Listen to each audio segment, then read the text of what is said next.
trying for months to find out the name of the young woman who had died in the factory in September. A Toronto Star reporter went undercover at an industrial bakery in Toronto last year after a woman was strangled to death when her headscarf was sucked into a machine. The reporting revealed poor training and dangerous conditions for employees. I think it was really important that Sarah did go undercover, because this is a story about some of the most vulnerable workers in the city. So there's a clear public interest in learning about the conditions inside a factory like Fiera Foods. After the story broke, the company promised an audit to review safety practices and use of temporary workers. But the reporters didn't stop there. They stuck with the story, digging into the temp agencies that staffed the bakery.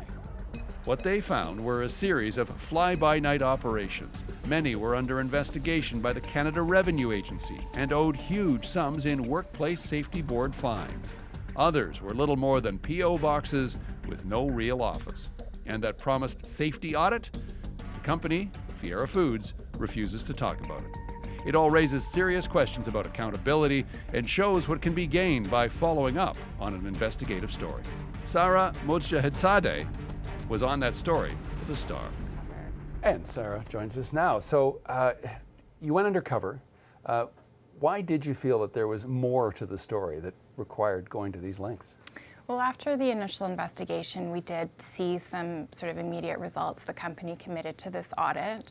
But I think for both Brendan and I, the story was never just about one factory. It was about this whole system where workers were really falling through the cracks. And we really felt there were more unanswered questions about this setup that we'd sort of uncovered through our investigation. You know, these temp agencies that were, you know, little more than a P.O. box, being paid in cash through a payday lender. And questions about, you know, the day that Amina Diaby died and what actually happened on that day. So we really felt there was more to be said both about the system and about the particular circumstances of that accident. As you say, this was all prompted by the death of someone. Did you at any point feel in physical danger going undercover into the factory? It was an interesting experience to sort of explore this story as someone working in the factory, because you sort of quickly feel like you're so preoccupied with just trying to keep up with the pace of production and get your work done and not lose your job that you're not really clocking what's going on around you in terms of safety. And I think that's the experience that a lot of workers have. And that's why they're vulnerable in these sorts of industrial environments, particularly when they're not getting the training that they perhaps need.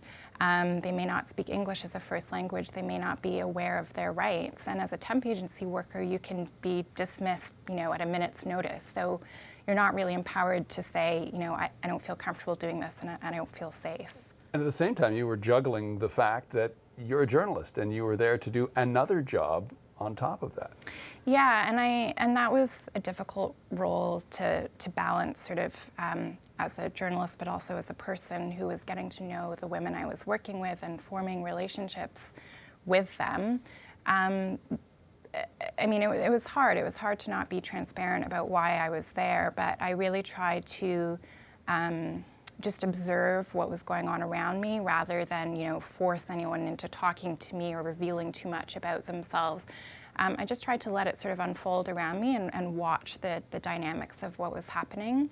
And I think I was taken aback at how sort of openly these issues were out there. You know, workers felt the inequality in pay, their sort of disposability, and also the kind of safety hazards that were around them.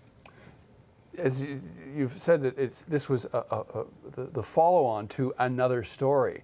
How often do you think that there are stories beyond the stories that journalists don't necessarily go after?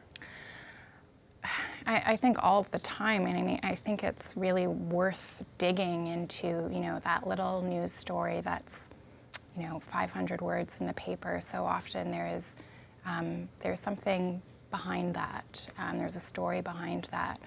I think the issue is that, you know, our newsrooms are shrinking. We don't always have the resources to push and to dig deeper. But, you know, I'm really happy at what we've been able to uncover through, you know, rounds and rounds of freedom of information requests and digging and pushing, because I think it shows why it matters to keep, you know, digging below the surface and trying to get the story behind the story.